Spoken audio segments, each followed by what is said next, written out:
Right, now, the Musical Mystery Tour has been around for a while, not in its current incarnation, and it's just been our pleasure, really, to be able to play so much of the good Welsh music that's been about for the last few years. But, obviously it's been around for a long, long time anyway.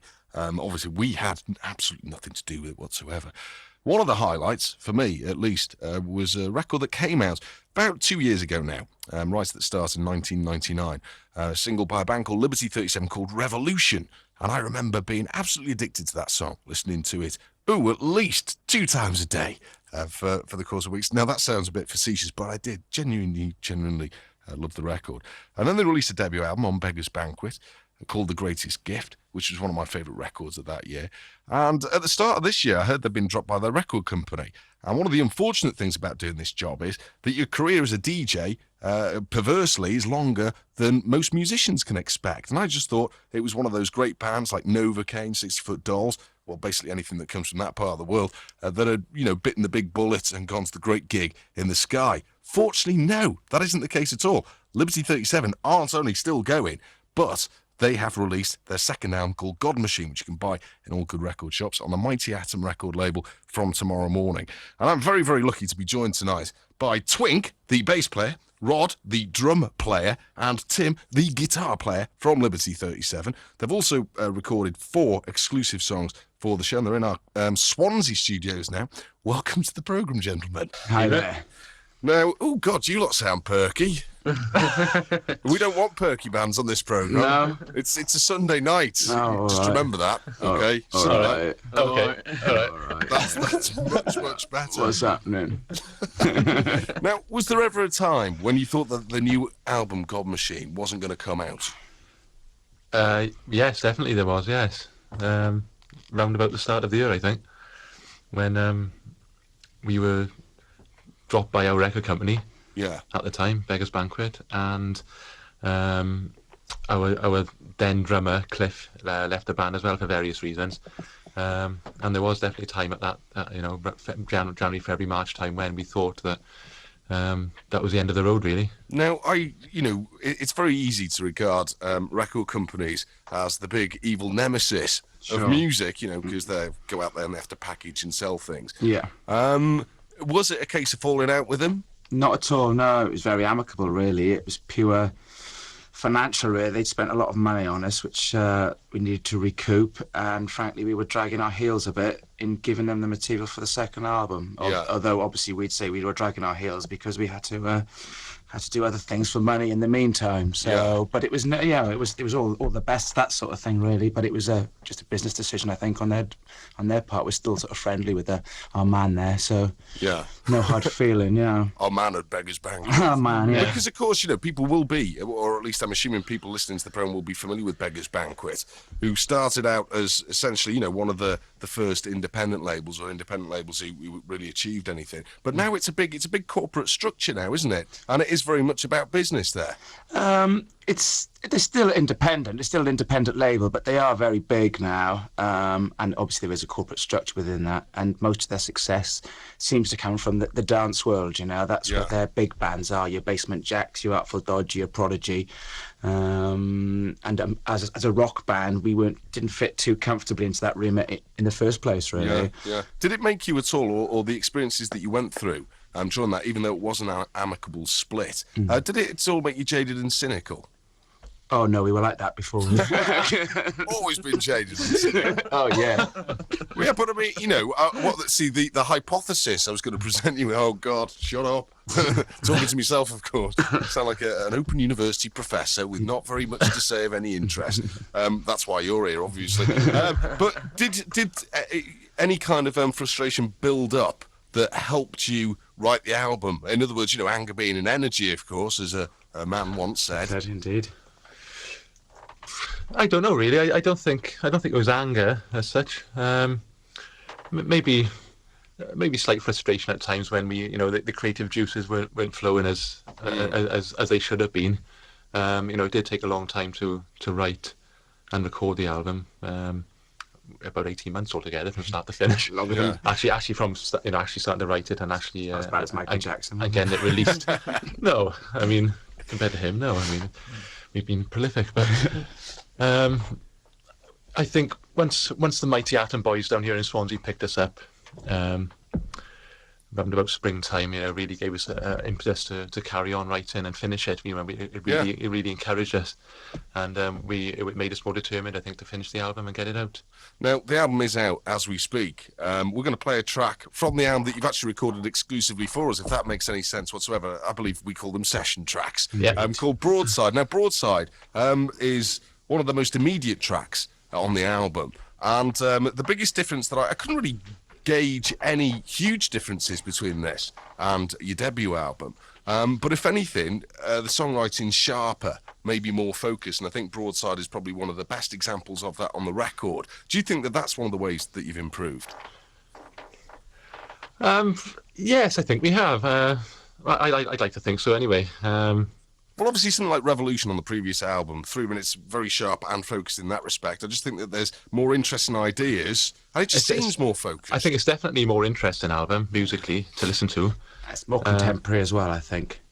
Yeah. In what respect? It's a tough one, isn't Well, it? it's not just, like... To me, it sounds a bit cooler and a bit more modern than the other one, which was a bit sort of... All the songs are quite similar in some respects. Whereas this one, there is a lot more experimentation with sounds. Yes, the and production's maybe more loops, interesting. some bit of programming, even though it's essentially, Still a rock guitar, album. bass and drums, sure. But it's just, I don't know, it's a bit more up to date, I think. It's probably because I didn't write so much of it. And Broadside was the first track that we actually wrote for the album. That was written, well over 18 months ago when we were touring the beginning of last year. So it does sort of sit in well with the newer tracks as well. Right, okay, well, we'll listen to it now, and we'll talk a little later in the programme. Okay.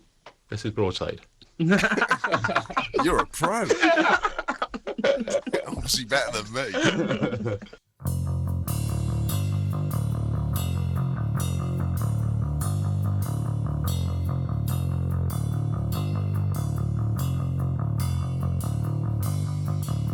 It's been 3 years, it's not alright. I tried to shake my hand in the bathroom light, pull my hair back, keep pushing me overboard. It's a strange choice that bothers me. It's either Camp 16 or the deep blue sea. It's an ill wind that follows you overboard. I'm still here. Overhead,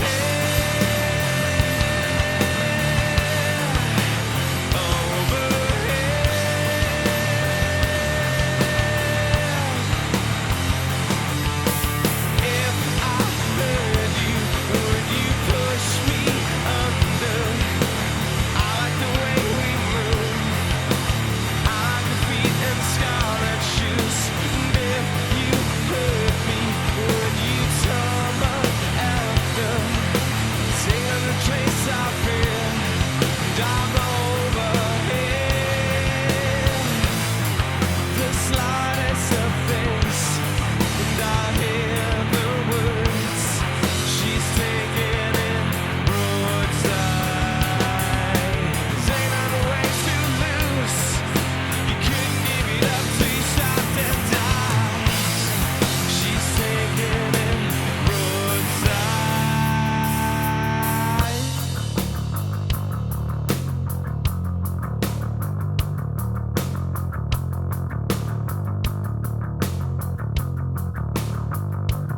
So it's a straight choice that bothers me.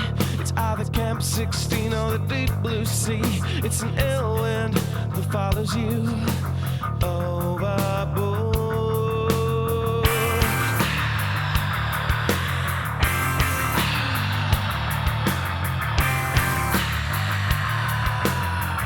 And when he gave it away, he said he was sorry. Sometimes that's all that you get. Everybody said he was a bad man anyway. No class, no looks, no family. Eye to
Thank you very much, Liberty 37. It's not over for them yet. There's still 3 more exclusive session tracks to hear from them, as well as 3 more talky bits where they get to talk to me. Lucky people. Hopefully they're having a cup of tea down in our Swansea studios just to prepare for those big moments. That particular song is called Broadside. The album you can purchase tomorrow. It's called God Machine, or the debut as well. Get both together. The greatest gift. And if you want to find out more details about Liberty 37, I recommend visiting one of 2 websites. The first is their own at www.liberty37.com, where the 37 is just the number 3 and 7 rather than written out.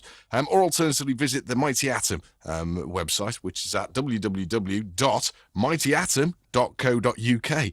Surprise, surprise, surprise. And I will be reading those web addresses out again towards the end of the programme. And just to reiterate, this is the Musical Mystery Tour on our first Sunday night show here on BBC Radio Wales. And if you want to get in touch, you're feeling mellow, or you're feeling lonely, and you need a friendly voice to talk to, probably best off choosing someone else because I'm quite busy. But you know what? I might respond. Adam.Walton at bbc.co.uk.